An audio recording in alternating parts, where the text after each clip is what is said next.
Hoje eu recebo o convidado mais novo entre todos que eu já entrevistei no Lugar de Potência. Com 30 anos, ele é empreendedor social, mas diz que a sua verdadeira profissão é a de sonhador. Dono de um perfil que combina talento, autenticidade e carisma, ele tem uma história inspiradora de superação e transformação através do conhecimento. Ele é fundador da New School e tem como meta esse ano atingir mais de 1 milhão de jovens da periferia pelo Brasil. Através dessa plataforma, os jovens podem acessar conteúdos que vão desde cursos de programação até fotografia, literatura e matemática com um diferencial importante. Esse conteúdo é feito no idioma da quebrada. JP Malara, que alegria ter você aqui. Salve, salve! Da hora, firmeza, licença para chegar. Bom dia, boa tarde, boa noite para quem tá ouvindo. Da hora, Baso, obrigado pelo convite, tá? E que moral essa apresentação aí, mano. Tamo junto. JP, você sempre teve esse sonho de fazer a diferença, de criar impacto na vida das pessoas. Como que surgiu? Como que surgiu? Acho que eu sempre fui um garoto muito sonhador, mas nunca imaginei que a minha função na humanidade seria, de alguma forma, contribuir para a vida das pessoas. Não era tão claro assim, mas sempre, de alguma forma, queria fazer o bem para as pessoas, né? E como que isso acabou acontecendo na sua vida?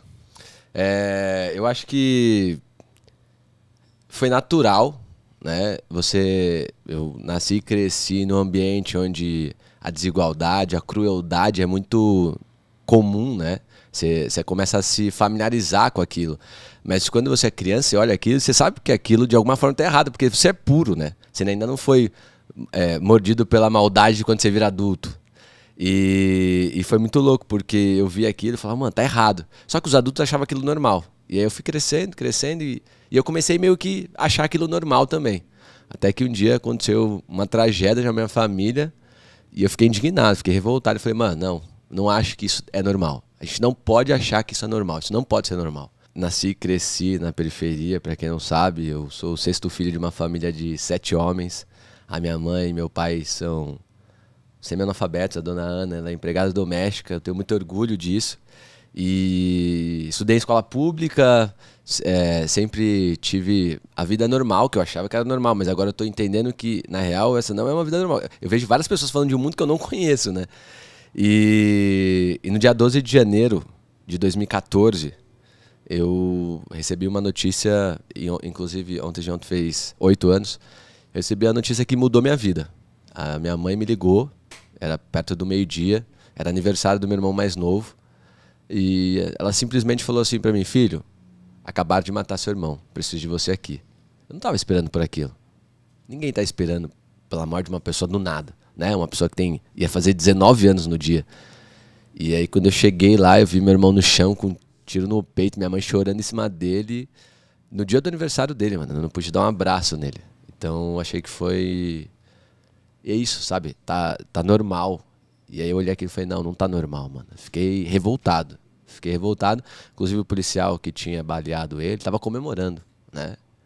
E imagina, eu tinha 22 anos na época ali e tentava lembrar dos conteúdos da escola que, de alguma forma, me ensinaram para eu lidar com os desafios da vida, né? Não tinha nada. Aí eu falei, mano, eu preciso fazer alguma coisa. E aí, como é que a educação, esse projeto de educação surgiu? Em que momento você teve o estalo e falou assim, eu vou fazer a diferença através da educação? Então, aí foi quando eu percebi o seguinte, eu voltei para minha viela, onde eu morava, né? Então aconteceu aquilo, eu não estava acreditando, obviamente, mano, você não quer acreditar, é como se o tempo tivesse parado mesmo. E quando eu voltei para minha viela, você começa a ressignificar tudo, né? Acho que os grandes acontecimentos de virada de chave na vida das pessoas, depois daquilo, a vida continua normal para as pessoas, mas para mim não continuava. Eu olhava eu subindo a viela, assim, é como se eu conseguisse me ver subindo a viela. E eu falava, mano, e aí, e agora? E aí eu comecei a ver as crianças jogando futebol, e aí eu começava a ver as mães, eu começava a ver todo aquele cenário que era natural pra mim e falava, putz, vai acontecer a mesma coisa que esses moleques. E agora, mano? E aí, você vai deixar? Até que eu peguei um pote de açaí, eu gosto muito de açaí, né? E eu comprava em pote lá em casa, pra ser mais barato você ficar indo comprar. E aí eu tava tomando um pote de açaí, um moleque sentou do meu lado e falou assim, mano, o que você tá comendo? Eu falei, açaí. Ele falou, que é isso? Daí eu falei, caramba, ele não sabe o que é açaí, mano. Aí eu falei assim, faz o seguinte, mano, pega um copo lá na sua casa, que eu vou fazer um copo pra você aqui, né? Aí, mano, quando eu falei isso, veio umas 10 crianças, assim, né? Todo mundo com um copo, aí vários copos, assim, tinha um copo de cerveja, tinha um copo de vários tipos de copo, aqueles de Todos os formatos, do americano até mano. o de cerveja. Mó da hora, falar isso daqui é original mesmo, né? E aí eu fiz um açaí pra cada um, assim, e nessa roda fiz um açaí, eu gosto muito, então eu caprichei, coloquei leite condensado, foi bem legal, assim. E eles começaram a tomar aquilo, e, tipo, nossa, parece sorvete. E aí eles começaram a descobrir um mundo novo, né? E aí eu falei, caramba, eu tava muito sensível naquele momento, eu comecei a reparar coisas diferentes. E aí ali eu tive uma abertura que eu nunca tive com aquelas crianças, com aquela galera, né? Diferente, era uma abordagem diferente. Eu tava em um ambiente completamente novo pra eles, mas pra mim era normal. E aí eu comecei a trocar ideia com eles, e eu percebi, e aí foi onde eu tive acesso à educação, né? Eu percebi que eles estavam me ensinando um monte de coisa, mano. Não era eu que estava ensinando os caras. Mas eu também podia ensinar eles um monte de coisa, né? E essa troca me mostrou uma educação que eu não tinha aprendido na escola. E essa troca, se ela tivesse existido com meu irmão, por exemplo, talvez ele não teria entrado para o mundo que ele entrou, ele não teria perdido a vida como ele perdeu. E aí eu falei, putz, tem uma coisa aqui, mas eu não sabia que era educação, né? Até que aí eu comecei a fazer várias perguntas, vários questionamentos para minha mente, muitas sem respostas. E aí uma vez eu vi uma frase, eu nem sabia quem era Nelson Mandela, e aí eu vi uma frase do Nelson Mandela que ele fala assim, a arma mais poderosa para mudar o mundo é a educação. Eu falei, puta, eu nunca tinha ouvido falar dessa arma. Eu já tinha ouvido falar de 38, de quadrado, de todos os tipos de arma, mas essa não, né? E aí foi quando o bagulho, eu falei assim, mano, essa arma eu quero ostentar. Eu lembro quando meu irmão morreu, os caras falaram, vamos pegar os caras, colocar ele na cena e tal. E me ofereceram arma. E eu falei, mano, essa arma não vai mudar nada, essa arma é ódio, né, mano? E ódio não vai transformar a realidade, né? Então eu falei, essa arma da educação eu quero sentar. E aí eu comecei ali me aprofundar naquilo, comecei a fazer vários eventos com aquelas crianças. E aí cada vez mais eu percebia que nascia uma escola, mas era uma escola completamente diferente da tradicional. Era uma escola sem paredes, era uma escola no meio da viela, era uma escola no campo de futebol, era uma escola na feira. E aí eu percebi que existia um outro tipo de escola, a escola da vida, né? Diferente da escola de ensino tradicional, de parede, de professor. Era uma escola que existia uma troca dos dois lados, todo mundo saía ganhando ali. E JP, algo que para mim fica muito claro é a tua preocupação com a linguagem. Além de um conteúdo de alto nível, e talvez isso você encontra em alguns lugares, mas acho que você tem um cuidado para ter uma linguagem que seja acessível para as pessoas da periferia. Eu gostaria que você comentasse um pouquinho qual que é a importância da escolha da linguagem, qual que é o impacto disso no aprendizado. Tá, por exemplo, eu levo muito em consideração o que eu vivia naqueles momentos ali, quando ainda não era New School, né? Ainda não era tudo isso que a gente vive hoje. Eu só tinha essa abertura com aquelas pessoas porque eu era original. Eu falava do coração. Eu falava como eu falava com qualquer outra pessoa naquele ambiente.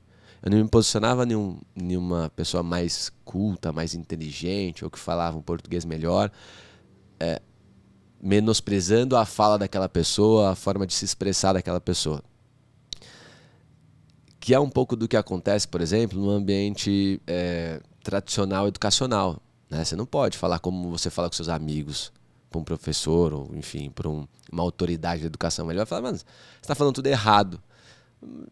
Mas o mais importante ali, o que você quer ensinar, né? É o conteúdo ou que ele saiba se comunicar com você? Então eu percebi que era importante a gente manter a nossa essência de fala, de conexão, porque através daquilo as pessoas iam receber e absorver o conteúdo que estava através daquelas falas. Então não adianta eu pegar um conteúdo de Harvard e falar como os caras falam lá para as pessoas do Vale do Silício. Eu tenho que pegar um conteúdo de Harvard e traduzir ele no idioma que meu povo consiga compreender, para que eles possam absorver aquele conhecimento e colocar em prática. Dá um exemplo de como Harvard fala e como você falaria para o seu público. Mano, vou fazer um exemplo aqui simples, sei lá. É uma cultura muito forte na periferia, o funk, o rap. Então, sei lá, a gente tem uma aula falando sobre literatura sem tédio no aplicativo. A gente poderia pegar vários Dom Casmurro e várias personalidades e livros importantes da educação do português, né? E trazer para esses jovens. Só que vai ficar muito longe, o jovem nunca lê um livro, mano. Então, assim, você vai falar de livro, ele vai falar... E aí aquela linguagem difícil, né? Então, é importante e necessário ele absorver aquele conhecimento. Mas você quer falar sobre uma literatura, você quer falar de português? Pega um verso de um rap do Racionais pra você ver. É tipo um mantra pra quebrada. Então, assim, você traduzir aquilo ali e trocar ideia baseado naquilo ali, tem muito mais conexão com ele. Ele vai prestar muito mais atenção. Ele vai se interessar muito mais, entendeu? É mais ou menos isso. Essa é a importância da gente manter a nossa essência na comunicação. E JP, como que um jovem da periferia enxerga hoje o mercado de trabalho aqui no Brasil? Como o jovem da periferia enxerga o mercado de trabalho? Mano, essa é uma pergunta, parece simples, mas é bem complexa, porque existem várias escalas do jovem da periferia enxergar o mercado de trabalho, né? Uns nem conseguem enxergar o mercado de trabalho, porque onde eles estão é numa área completamente além do mercado de trabalho. É as vagas que a gente pode considerar desumanas, né? Outros, por mais... Ele não pensa numa carreira, até ele sonha com alguma dessas coisas, mas ele não acredita que ele consegue. Então ele só quer um emprego para ganhar o dinheiro para poder colocar comida na mesa e pagar a conta, mano. Então existe uma série de fatores. E outros existe também, assim, o fato de você ser pobre e favelado, mano. Você chega numa entrevista que é 2 horas da sua casa. E você chega lá, você não tem um curso de inglês, você não fala inglês, você não tem uma faculdade, você não estudou numa escola particular, você não conhece ninguém. É muito difícil para ele acreditar que existe um mercado de trabalho que ele consegue acessar, entendeu? Então o que vai sobrar para ele é as vagas que ninguém quer fazer, né? Que os robôs vão tomar conta. Então existe essa visão do mercado de trabalho. E existe uma outra visão do mercado de trabalho, que são uma porcentagem menor de pessoas que estudam, que acreditam que, mano, dá uma vida para conseguir conciliar trabalho e estudo, né, para conseguir de alguma forma arrumar uma vaga melhor, um emprego melhor, né? Porque não existe a opção de um jovem periférico só estudar. Isso é impossível. Isso vai ser 0,0001, assim, tipo, para conseguir só estudar, dedicar só a estudar. A maioria vai ter que conciliar em trabalhar, estudar, e muitas vezes a única opção que vai sobrar é trabalhar. E JP, você cresceu na periferia e hoje você, com o seu projeto, até para conseguir ganhar voz e também ter a força, você navega entre CEOs, diretores no mundo corporativo. E como que foi esse início? Pintava uma insegurança, de novo, um mundo, como você mesmo já comentou no início, muito distante que você foi criado. E eu estou te fazendo essa pergunta muito para explorar que dicas que a gente pode deixar para as pessoas que talvez, justamente por vir de uma realidade muito diferente, tenham essa insegurança, né? Na hora que tem a oportunidade de estar tendo um contato com essas pessoas, o que talvez pode gerar até uma baita de uma oportunidade que acaba sendo perdida. Sim. Não é fácil você poder transitar nos dois mundos. É um grande desafio, porque são mundos completamente diferentes, como eu falei. São bolhas que para mim eram inexistentes. Eu não sabia que existia esse tipo de mundo. Mas ao mesmo tempo é muito importante, porque eu percebo o quanto a gente está distante e o quanto a gente é treinado a se distanciar cada vez mais, sendo que o que é mais inteligente e útil para a humanidade é a aproximação, porque os dois têm para agregar. E se os dois entregarem o que tem para agregar, a gente vai sair muito melhor na ponta. Então é um grande desafio, mas ao mesmo tempo necessário, e mostrar que é possível. E mostrar uma realidade talvez que essas pessoas, que esses CEOs, esses empresários não conheçam, mas que têm interesse de conhecer. E não só pelo lado, existe o lado corporativo, existe o lado, como a gente pode gerar mais lucro, mais resultado, mas existe o lado humano também, sabe? As pessoas têm interesse de conhecer outras pessoas, até para sentir a empatia e de alguma forma tomar decisões melhores. Tomar decisões... Às vezes o cara toma decisão errada porque ele não conhece, porque ele não sabe. Então ele conhecendo esse outro lado, ele consegue tomar melhores decisões. Então eu acho que esse exercício que eu faço de estar nos dois mundos, eu ganho muito com isso. Então eu indico para todo mundo que está escutando, se coloca nessa posição de sair da sua zona de conforto e ir para o outro lado. Então você está em uma ponta, vai para outra. Você está em uma ponta, vai para outra. Esse exercício é muito lucrativo para a nossa alma. E JP, Como que você acredita que as empresas poderiam avaliar o potencial de um jovem que não teve acesso à educação? Você que vem aí trabalhando com educação com esses jovens, de novo, você pega gente de realidades muito distintas. Eu imagino desde que gente que parou de estudar em determinado momento da vida porque teve que escolher trabalhar, como gente que talvez nem começou a estudar. Como que a gente avalia no mundo corporativo, como a gente poderia avaliar melhor no mundo corporativo o potencial desse jovem? Mano, eu acho que uma forma de avaliar é assim, eu falei sobre o jovem que dá a vida para poder trabalhar e estudar ao mesmo tempo, né?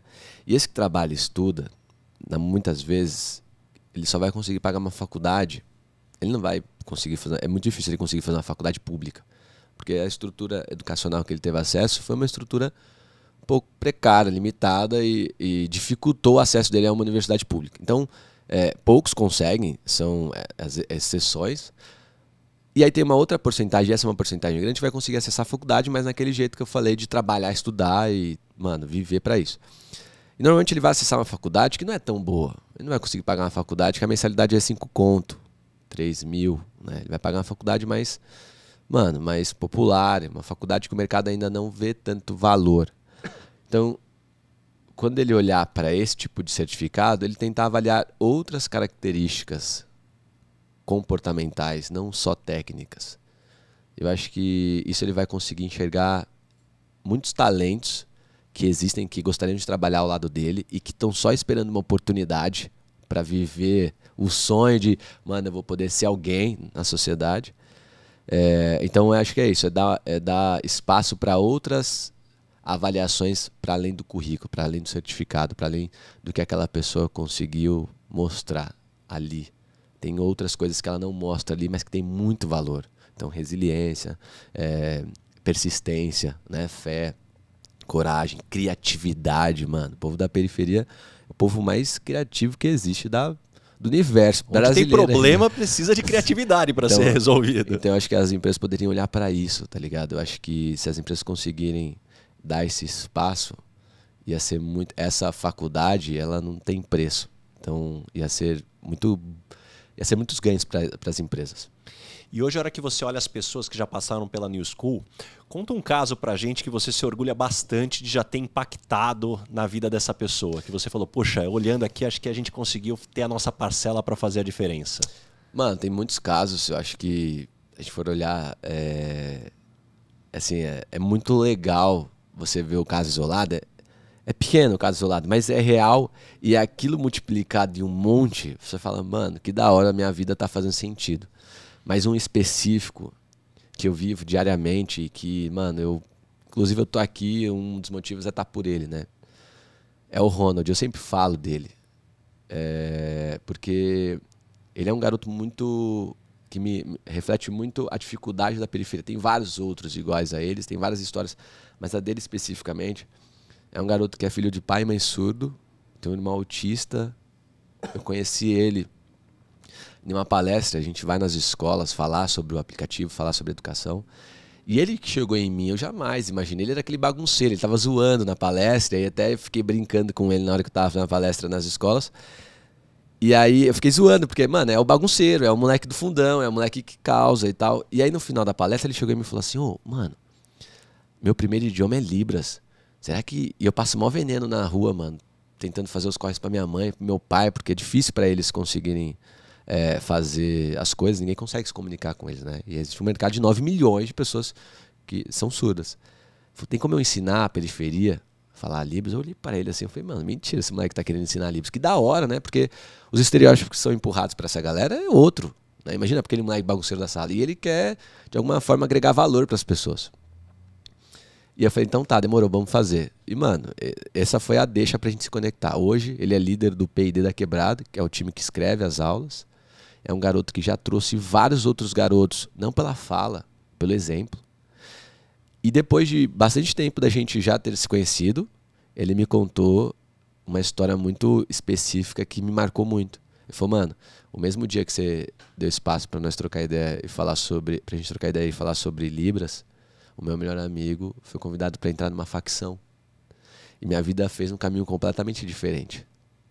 E hoje eu tô aqui na New School inspirando um monte de jovens e eu me sinto muito orgulhoso. Eu nunca imaginei que eu poderia ser escritor, que eu poderia ser ator, que eu poderia trabalhar com câmera, com audiovisual, né? O que era empurrado para mim eram outras coisas. E eu acho que essa história me marca muito porque a história dele é uma de milhares de dificuldade, de escassez que existe. E aí que eu tô falando da empresa, olha para outros lugares, olha para outras características. Hoje o Ronald é uma pessoa fundamental para o time, sabe? Então, por isso que eu estou usando esse exemplo para dar o gancho da pergunta sobre as empresas que você falou. Sim, olha só, JP, olha que caso interessante. Uma das pessoas que estão nos ajudando aqui da equipe do audiovisual é alguém que participou de uma palestra sua, viu você passando essa mensagem e ficou pensando, puxa, eu devia ter mandado uma mensagem para o JP, mas que oportunidade agora de me conectar. Então, muitas vezes a gente, é como você falou, muitas vezes, por a gente impactar muita gente, pode parecer um número, mas esse número é a soma de muitas histórias individuais do impacto muito bacana. Sim, mano, que da hora que ele tá trampando em audiovisual, que legal que ele tá fazendo uma coisa que ele sente prazer, tá ligado? Eu vejo o jovem na periferia procurando um emprego, sabe? Sendo que no fundo ele quer um trabalho, ele quer se sentir feliz, mano. Eu imagino que você deve gostar de fazer isso daqui, tá ligado? Você tem a opção de escolher fazer isso daqui. E muitas vezes o jovem da periferia, para sobreviver, e a periferia como em si, né? Eles trabalham para sobreviver. Então ver um jovem que trabalha com audiovisual, mano, e eu tenho certeza que esse, mano, ele ama fazer isso, é maravilhoso, porque além dele inspirar outros jovens, falar assim, mano, se eu consigo, você também consegue, ele faz algo que ele sente prazer. É muito ruim, por exemplo, já trabalhei em lugares que eu tinha a mentalidade de falar, vou ser o melhor, mas não era legal entregar jornal na madrugada. Com todo respeito aos caras, mas é um trampo muito chato, sabe? Você tem que ficar a noite inteira no sol, na chuva. Se você puder escolher, definitivamente não vai ser a sua primeira escolha. Entendeu? Então, assim, ver o mano aqui, ver o Ronald trabalhando lá, ver os jovens tendo a opção, né, de poder exercer uma função digna na sociedade, trabalhando no emprego que eles sentem prazer, trabalhando no trabalho que eles sentem prazer. Você sabe que um ponto que eu tenho muito claro e é o que me faz estar apaixonado pela área que eu atuo, primeiro que o grande mal do século, né, a grande doença do século é a depressão. E se a gente pensar, pelo menos um terço da nossa vida, no mínimo um terço da nossa vida, a gente passa trabalhando. Então o trabalho é algo fundamental que impacta na nossa felicidade, no nosso dia a dia. E eu tenho comigo que hoje boa parte do que a gente encontra desses ambientes tóxicos, não só pela atividade que a pessoa exerce, que muitas vezes não é a atividade que ela mais gostaria de fazer, muitas vezes também por um líder também que cria esse ambiente tóxico, ou muitas vezes uma pessoa que acaba trabalhando num ambiente muito tóxico. Isso é um pouco da confusão que a gente tem no mercado de trabalho. Eu, modestamente, o grande sonho que eu tenho, eu também sou um grande sonhador, me considero um grande sonhador, é a gente organizar um pouco dessa bagunça. Vamos colocar as pessoas certas nos lugares certos, cada um desempenhando o seu lugar de potência, e é por isso é o nome desse podcast, as pessoas possam se conhecer, possam se desenvolver e entender onde cada um joga melhor.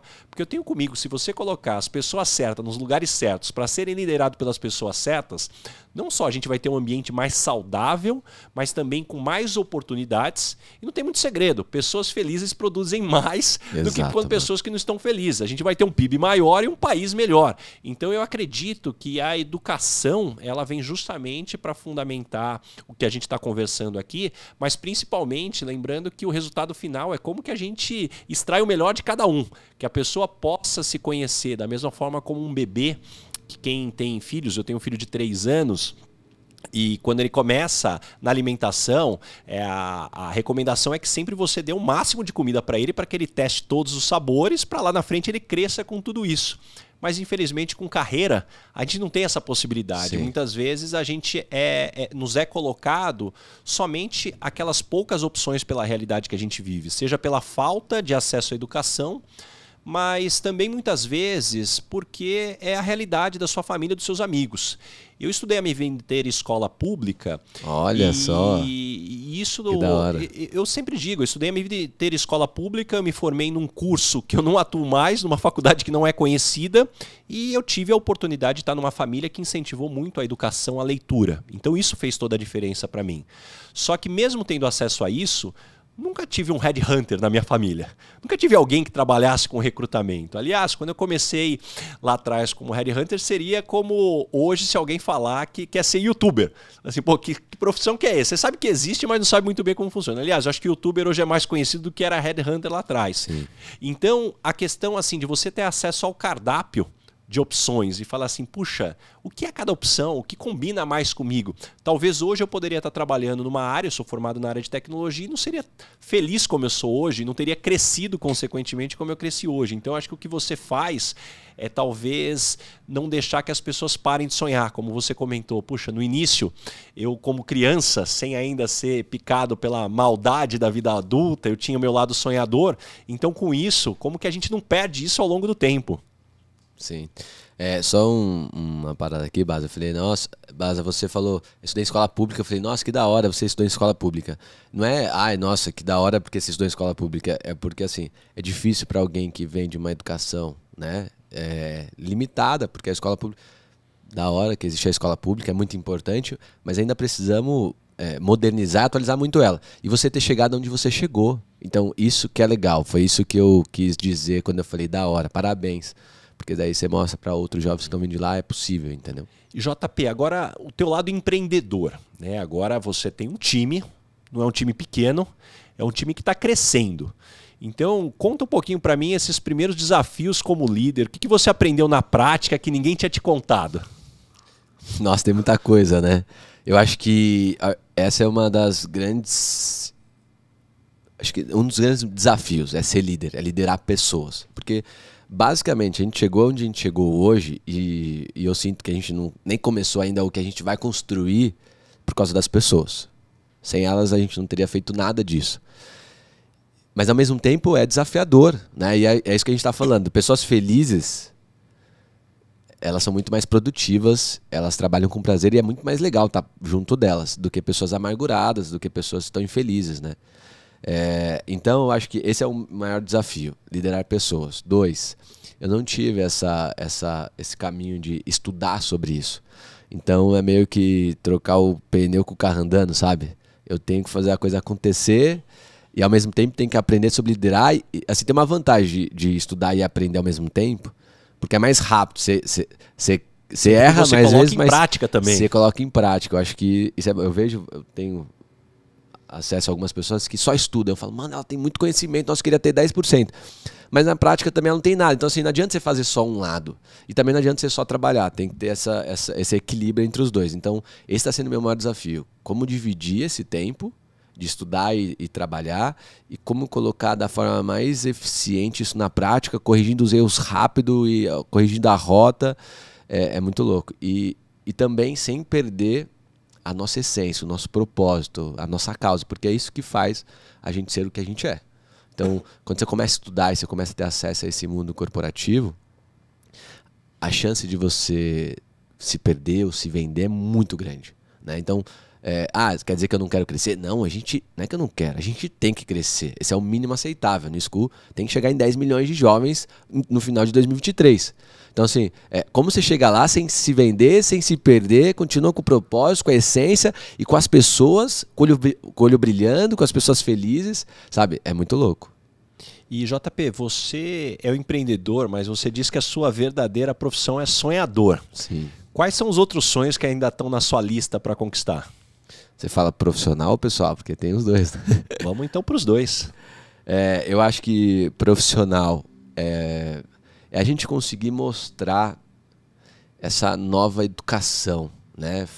As pessoas falam muito sobre lifelong learning, as pessoas falam muito sobre doutorado, mestrado e tal, mas, mano, existe mais de 60 milhões de brasileiros que não terminaram nem o ensino médio, né? A gente está numa sociedade com mais de 11 milhões de pessoas são analfabetos funcional. Então, caramba, que distância, né? A gente está falando aqui de faculdade, mestrado, e existem essas pessoas. E essas pessoas são as pessoas que fazem a coisa girar. Então, um sonho meu é mostrar que existe uma nova educação, né? Existe um futurista da década de 70, Alvin Toffler, que ele fala: os analfabetos do século XXI não serão as pessoas que não sabem ler e escrever, serão as pessoas que não sabem aprender, desaprender e reaprender. Então mostrar essa nova educação. Mano, a gente precisa urgentemente investir na nossa educação básica, porque agora existe o interesse do Ministério da Educação fazer um novo ensino médio. Mas, mano, é como se a gente parasse num tempo, porque os caras querem tirar, existe o interesse de tirar a aula de filosofia, de sociologia, como se, não vamos fazer as pessoas pensarem, se questionarem, sabe? E foi isso que me trouxe até aqui, foi o questionamento. Foi falar, mano, não quero ser mais um traficante, não quero ser mais um moleque morto no passado dos 18 anos. Eu quero ser um cara que faz a diferença na sociedade, eu quero ajudar as pessoas, eu quero ser feliz, eu quero realizar meus sonhos. Então, um sonho é mostrar que precisamos olhar para a educação de uma forma diferente, tirar um pouco do peso do sistema de ensino, onde a gente prepara as pessoas para passar numa prova e começa a olhar para as pessoas, ensinar para as pessoas viverem o mundo real. Isso vai ajudar muito nas empresas, porque é aquilo que a gente estava falando. Acho que é um dos meus maiores sonhos, né? Criar esse novo ecossistema onde a periferia tem acesso à educação de qualidade e graça. E pessoal tem vários, então quero viajar muito, tenho muito interesse de fazer conheço pessoas desse novo mundo que eu estou acessando, e elas conhecem muitos países, né? E eu acho isso muito louco. O mundão é gigante, mano. Quero conhecer esses lugares aí ao redor do mundo. Quero aprender a pular de paraquedas. Então, sonhos pessoais, né? Quero ser pai, acho da hora os caras. Quero uma coisa tipo, nós jovens, periféricos, acho que o homem em geral aprende muita coisa errada. E aprende muita coisa errada. E uma delas é não achar que se você tiver uma família você vai ser feliz. Pelo menos essa foi a estrutura que eu recebi, né? E na real, hoje o que eu mais quero é construir a minha família, ter meu filho, ter um moleque olhando pra mim e chamando de pai. Então acho que esse é um grande sonho. E JP, você comentou muito sobre essa transformação na educação. A hora que você olha para os cursos que você tem disponibilizado, quais são os principais cursos que, na tua opinião, mais fazem impacto? Talvez até o jovem da periferia que está nos escutando aqui, se você pudesse recomendar, falar assim, olha, você vai fazer todos os cursos, você pode descobrir o teu lugar de potência, mas se eu pudesse indicar, diga quais são os cursos que você acredita que, infelizmente, essas pessoas não tiveram acesso e pode ser aquela virada de chave. Você sabe que é aí que a gente se diferencia, Baza. Porque, por exemplo, a gente tem um negócio, e isso é reproduzido, né? Que a gente chega na periferia e fala assim, você precisa disso. Mas a gente não pergunta para os caras o que eles querem, o que eles precisam. A gente chega com as respostas. Mas cada um está na sua jornada e cada um está no seu desafio. Então, ao invés de eu chegar e falar assim, mano, assiste esse ou faz esse, deixa ele lá e se identificar com o que ele gostar. Talvez ele queira ser youtuber. Se eu falar pra ele assistir uma aula de programador, mano, ele vai falar que bosta, que negócio ruim, não gosto. Agora, se ele vê alguma coisa lá de fotografia, que a gente tem, fotografia na raça, que é ensinar o moleque ali pelo celular, tirar foto, pá, ele fala, nossa, que da hora. E aí ele vai se interessar pelos outros cursos. Então, melhor do que eu falar o que ele precisa, é ele ir lá e olhar e falar, nossa, eu gostei desse. Às vezes o que ele tá olhando não é o que é necessário, mas é a deixa pra ele se conectar e consumir mais. Vou dar um exemplo. Esses dias a gente gamifica os jovens no app, né? Porque a gente usa uma metodologia ativa, onde a gente incentiva o jovem a estudar, dando prêmio. Uma mina jogou na internet, uma mina de 15 anos, da periferia de Santos lá, procurando o curso de programação neurolinguística. Mano, que jovem sabe o que é programação neurolinguística? Beleza, eu não sabia dessa história. Ela jogou na internet, apareceu o curso da New School. Ela baixou o app, fez o curso de programação neurolinguística, que não é um curso tão acessado, porque os jovens nem sabem o que significam isso, né? A mina pirou no curso, pirou. Tipo, ela falou que da hora esse curso, consumiu todos os cursos. Quando ela descobriu que ela podia ganhar um computador estudando, a mãe dela não tinha condição de comprar, ela tinha 15 anos, ela queria muito um computador. Ela fez todos os cursos da plataforma e ela ficou sabendo também, ela hackeou o sistema da New School. Ela descobriu que compartilhando o app você também ganha pontos. Respondendo todas as perguntas, participando, e tem uma série a gente não quer só que o jovem vá lá e responda, né? A gente quer que ele participe, que ele contribua. Essa é uma forma de ser educação também, né? A mina hackeou, ela começou a compartilhar para todos os contatos dela do Instagram, do Facebook, por e-mail, nem sabia, imagina, a mina tinha e-mail, que é uma coisa também muito incomum para o jovem da periferia. LinkedIn, e-mail, essas coisas não existem, né? E ela começou a compartilhar. Foi o primeiro computador que a gente conseguiu entregar, que era um prêmio, tipo, tinha que ter muitas moedas da New School, né? e ela conseguiu, e foi isso, tipo assim, não é eu que falei pra ela consumir, ela foi consumir o que ela gostaria, e aquilo foi a deixa pra ela consumir todos os outros, e agora, depois que descobriram que ela ganhou um computador lá da região dela, todo mundo quer acessar o app, entendeu? É isso. Que demais. E JP, estatisticamente, como você já falou, um jovem como você teria muito maior, uma chance muito maior de dar errado do que dar certo, estatisticamente falando. Como que você avalia o seu sucesso hoje? O que vem do seu DNA, tá dentro de você? O que veio da sua família? O que veio dos relacionamentos que você criou? Ou talvez o que foi sorte mesmo? Eu queria talvez decodificar hoje o lugar que você atingiu, como você classifica, porque certamente não é um pilar apenas. Sim, Bas, eu me sinto uma pessoa muito abençoada. E para eu estar aqui podendo falar com você, teve vários JPs que já foi para vala. Isso é muito cruel, porque é como se o sistema, é como se a gente funcionasse para que isso acontecesse, sabe? O jovem ter esse problema mesmo.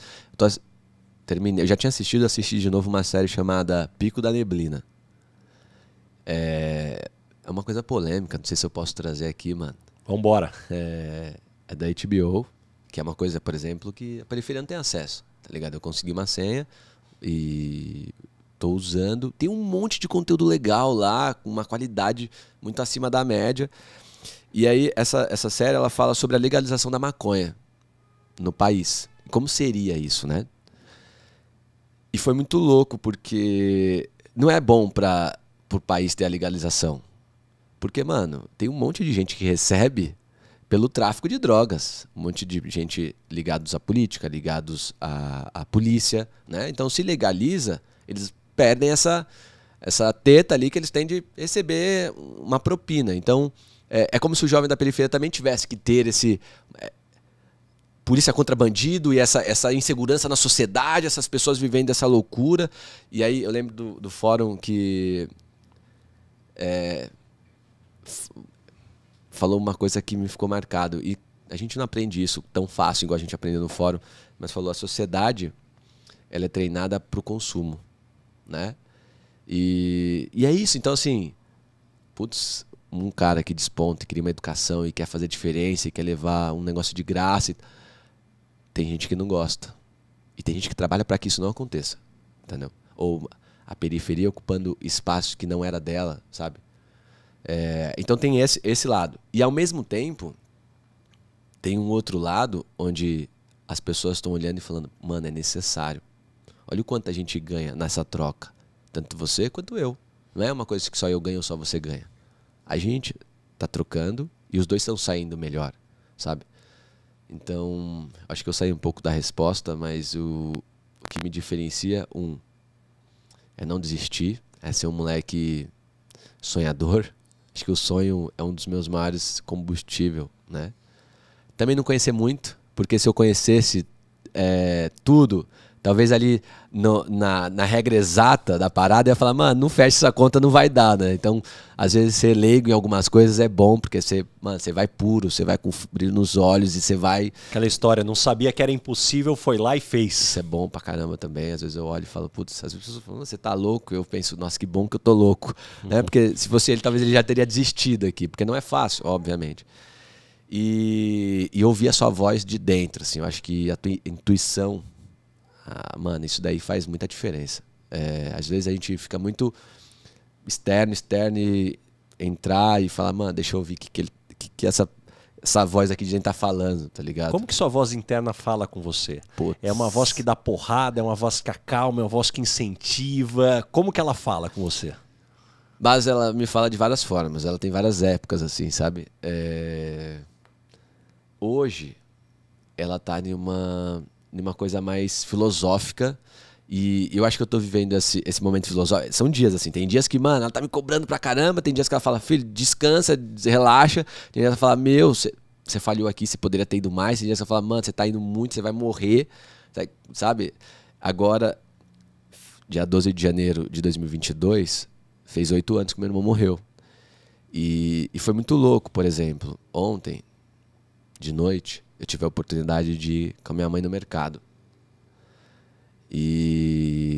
Mano, eu já fui com a minha mãe no mercado, onde a gente tinha 100 conto, 120 conto, pra fazer a compra do mês.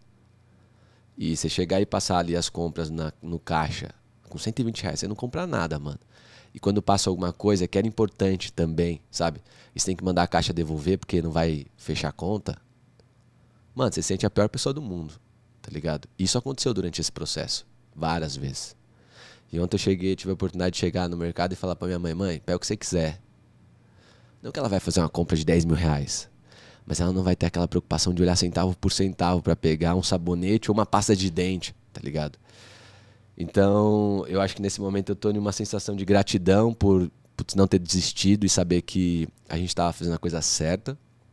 2, filosófica, porque o 8 tem um significado meio de infinito, de espírito, enfim. E também tô no sentimento de, mano, a pandemia veio para mostrar para nós, para mostrar que a Nisco é necessária. Não só a Nisco, tem vários outros projetos foda também no mercado que estão despertando isso nas pessoas, mas a minha voz interna está falando, filho, você está no caminho certo, continua, não perca sua essência, seu propósito, é isso que te faz estar na mesa com o Baza, não perca a sua autenticidade, a sua originalidade, sabe? É assim que ela está falando comigo agora, mas tem vezes que quando eu fico arrogante, perco a humildade, tenho ego, porque é foda para um moleque de periferia estar aqui, né? Aí ela me dá umas duras, fala, ó, lembra de onde você veio? Quer voltar? E é isso, a vida é instável, né? Não existe estabilidade. Então, essa voz é muito importante pra mim. Essa voz que pra mim é como se fosse o Deus, né? Eu não sou um cara religioso, eu não tenho religião, mas eu acredito que tem um dono nesse lugar aqui. E que a gente não tá aqui simplesmente pra ter coisas, né? A gente tem um propósito. Então essa voz, ela tá sempre me colocando nesse caminho do meu propósito de alma. E JP, chegamos agora no momento Headhunter. Qual é a pergunta que você sempre faz nas entrevistas quando você vai contratar alguém para o seu time? O que você avalia? Olha, uma pergunta interessante. Eu vou falar uma coisa, eu não sei se isso é comum entre os caras que lideram times, mas para mim é muito importante. Eu sinto a pessoa para além do que ela fala.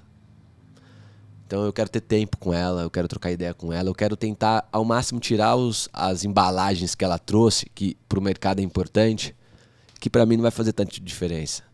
Porque é importante ela saber o que significa New School, se ela está disposta a entrar na bala, que a gente fala, né? Que é dar tudo, que é o que as empresas querem, que a pessoa vai dar o melhor dela para resolver os problemas. Então eu acho que mais do que perguntar é sentir. O que aquela pessoa é, para além daquelas palavras que ela está falando, quanto ela é de verdade aquelas palavras que ela está falando. Porque a gente é ensinado numa entrevista, por exemplo, a falar um monte de mentira, né? Qual que é o seu defeito? Ah, eu sou perfeccionista, mano. Cala a boca, a pessoa nem percebe o que tá falando. Então, assim, eu acho que não é uma pergunta, é um exercício, é muito difícil. Deixa eu sentir para além do que ela tá falando e ter tempo com ela. E que tipo de pessoa não dá certo trabalhando com você? Acho que é melhor falar essa pergunta para as pessoas que trabalham comigo, né? Tipo, como que é trabalhar com o JP? Mas eu acho que a pessoa que é estrela, olha que louco isso, né? A pessoa que se sente muito estrela, que isso daqui não vai acontecer se eu não existir, se eu não estiver aqui, pá. Eu falo, mano, essa pessoa aqui não sabe, não entendeu porque a gente existe. Aqui é sem vaidade, aqui é sem ego, aqui a gente está aqui para, de alguma forma, fazer o planeta Terra ser um lugar melhor de se habitar. Então, se ela se sentir muito estrela, a chance de dar ruim é muito grande, sabe? Porque, enfim, é isso. Não pode ter estrelismo. Ela pode ser muito foda, a gente pode falar isso pra ela, mas ela não pode se comportar como se ela fosse a única bolacha do pacote. Então, pegando a sua deixa, e quando as pessoas não gostam de você? Normalmente, qual é o motivo? Mano, mas você sabe que eu sou um cara muito exigente. E eu, obviamente, mano, tenho que dar o exemplo como líder. Então, o que eu faço? Eu sou o cara que mais trabalho. E às vezes eu esqueço que as pessoas não aguentam o tranco igual eu aguento. Não que as pessoas são inferiores a mim. Não, mano, é porque eu tô num negócio que é muito forte comigo, assim. É muito... Eu vivo pra isso daqui. Esse é o meu chamado. Então, assim, eu vou até o dia que eu morrer, sabe? E às vezes eu exijo das pessoas nesse nível. E tipo, a pessoa tá no limite dela, mano. Ela consegue dar 120, eu tô pedindo pra ela dar 300 por hora, assim. Então, às vezes eu passo um pouco e meio que espano as pessoas assim. Então as pessoas ficam bem chateadas comigo, porque elas gostam muito de mim, pela pessoa que eu sou, mas às vezes pelo profissional não, porque eu sou muito exigente. E, tipo assim, eu quero pra hora, eu quero que seja o melhor, não aceito médio, sabe? Então tem pessoas que... esse maluco aí tá tirando, né? E o que você tem mais orgulho do que está escrito no seu currículo até agora?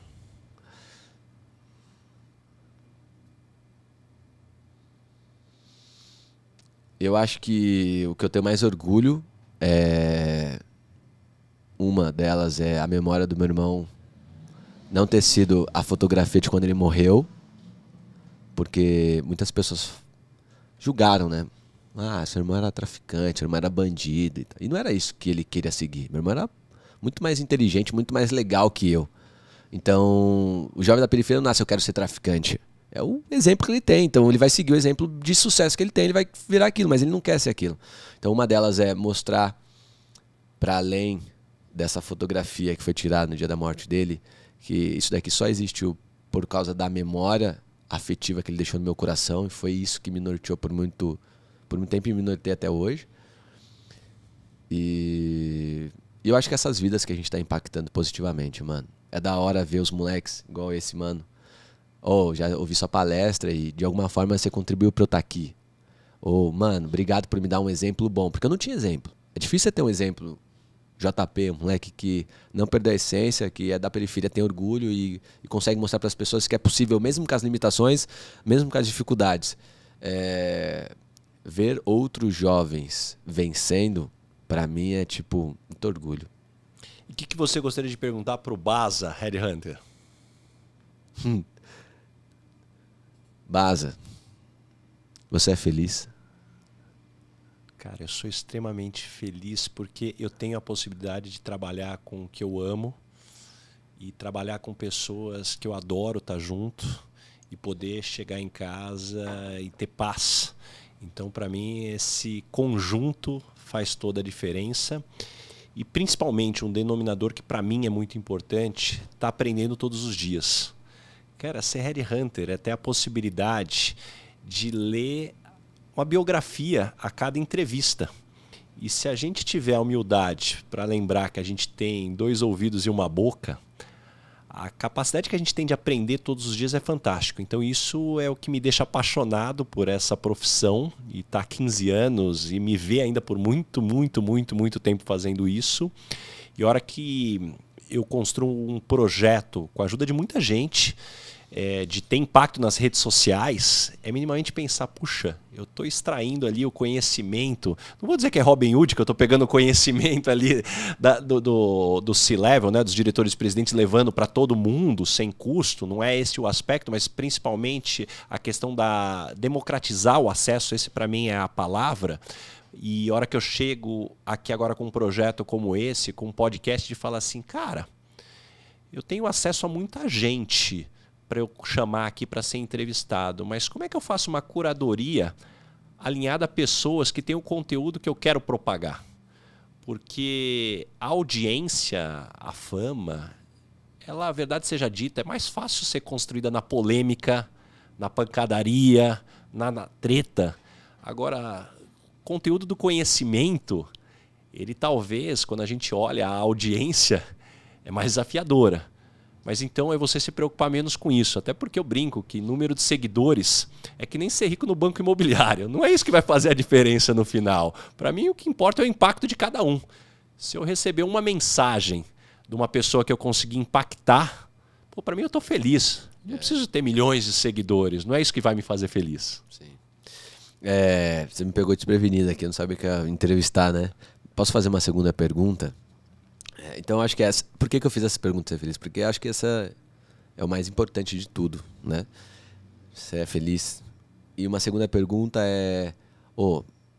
você pode explicar para as pessoas o que é Headhunter? Porque esse podcast vai chegar na quebrada e as pessoas não sabem o que é Headhunter. Então, acho que melhor do que você... Não tem melhor pessoa do que você para explicar o que é um Headhunter, mano. Perfeito, cara. Obrigado pela pergunta. Headhunter, ele é o recrutador. Então, ele é uma pessoa... E aí eu vou contar uma história depois no final interessante sobre a referência ou a falta de referência. Então o que o headhunter faz? Ele é um recrutador. Então, muitas vezes ele é visto como uma pessoa inacessível, que é aquela pessoa que escolhe quem vai ser presidente ou diretor, que está acima do bem e do mal. Mas, na verdade, o headhunter, esse recrutador, é alguém que recebe a missão de uma empresa, que passa ao cenário daquela empresa. Então eu tenho a empresa com essas características, eu tenho esses desafios, eu tenho essas prioridades, e essa posição que eu estou recrutando, eu entendo que para a pessoa ter sucesso, ela precisa ter esses comportamentos, ela precisa ter essa experiência, ela precisa ter essas habilidades. E aí o headhunter, que ele é pago pela empresa para contratar esse profissional, para ajudar no processo seletivo desse profissional, então não tem nenhum custo para o candidato participar de um processo seletivo. Todo o vínculo financeiro é com a empresa. Então, à medida que esse headhunter tem essa missão, esse mandato, então ele sai varrendo todas as fontes, desde buscar em banco de dados, LinkedIn, o próprio networking, pedir indicações para que ele possa resolver o problema do cliente, que é justamente chegar na pessoa certa. E talvez esse seja a maior beleza que eu posso ter, porque eu tenho um cliente nas duas pontas. Seria muito fácil, quando eu brinco assim, fazendo uma analogia aqui tosca, imagina que a minha vida é do vendedor de carro. E aí eu convenço aquela pessoa que aquele carro é o melhor para ela. Só que a diferença é que no meu negócio o carro pode não querer ir com a pessoa. Eu tenho que amarrar com as duas pontas. Os dois lados precisam estar interessados em trabalhar juntos. Então esse é o grande ponto. E a curiosidade que eu ia comentar, que aí você falou de referências, olha só. Quando eu tive a oportunidade de conhecer Cuba. E quando eu fui para Cuba, ainda muito antes da abertura, que hoje é um lugar mais aberto do que era antes, então e a minha esposa sempre brinca comigo, pô, parece que você começa a conversar com alguém, daqui a pouco você já está perguntando tudo da vida da pessoa, quanto a pessoa ganha, o que ela faz, se ela é feliz ou não, e eu tenho essa característica. E aí a gente, no aeroporto de Havana, quando a gente chegou, a gente ia para Varadeiro, que é pouco mais de 1 hora, 2 horas, se eu não me engano. E puta, eu tava fascinado, tirando um monte de foto, resumo da ópera, perdi o transfer, que ia levar a gente lá para Varadeiro. Aí tivemos que pegar um táxi. E aí, pô, 2 horas com o taxista lá, você deve imaginar que eu perguntei de tudo para ele, e chegou um momento, ele perguntou para mim, com o que você trabalha? Aí eu falei assim, eu não falei headhunter, eu falei, eu trabalho com recrutamento. E aí ele falou assim, ah, que legal, você trabalha pro exército?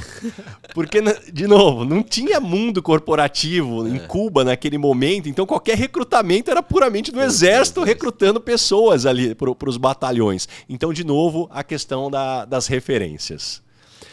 E JP, chegamos agora no momento Dona Ângela. Complete a frase, eu sou esquisito por quê? Porque é mais legal ser assim. Qual a maior loucura que você já fez na vida? Putz, será que pode falar aqui mesmo?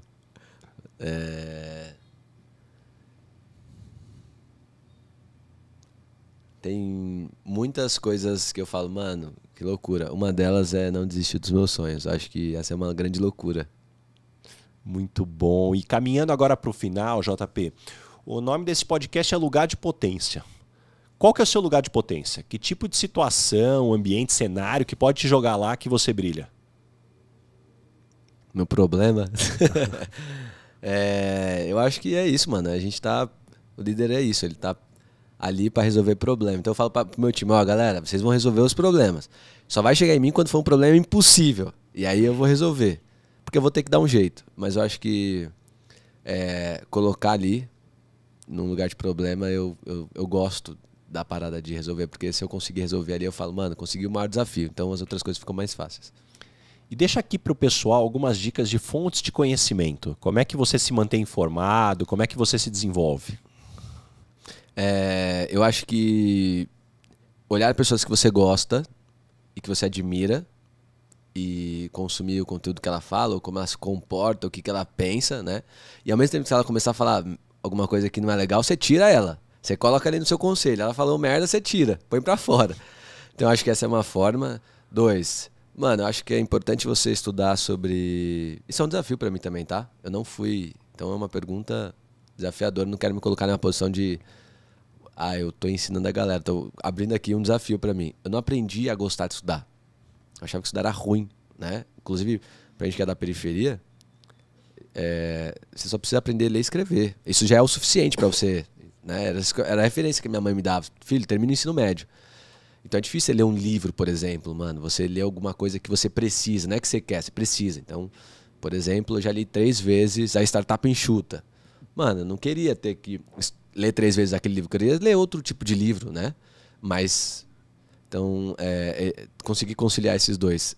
Fazer o que você tem que fazer e fazer o que você gosta de fazer. E é muito difícil, além disso, fazer as outras coisas que é o obrigatório de trabalhar, enfim. JP, me indica 3 pessoas bacanas que eu devia convidar para esse podcast e ter uma conversa como essa que a gente está tendo. Eu acho que o Ricardo Natalio você já trouxe, né? Já trouxe. Eu vou escutar o podcast dele.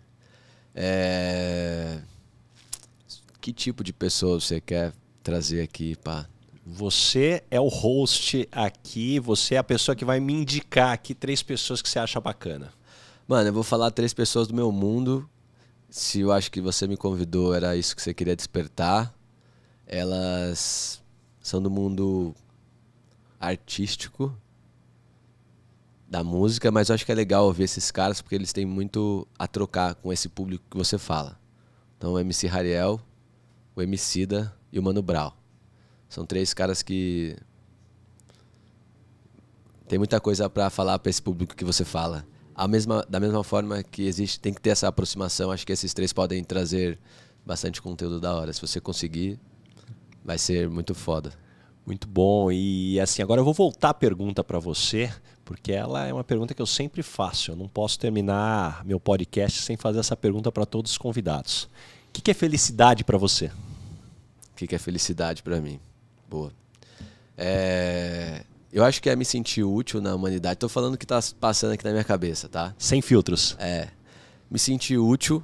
Eu acho da hora, putz, a minha vida, a minha passagem rápida pela Terra ter sido algo produtivo para isso daqui que vai ficar bem mais anos do que eu. Tipo, chegar no mercado e falar pra minha mãe, mano, pega, mãe, não precisa se preocupar com o valor.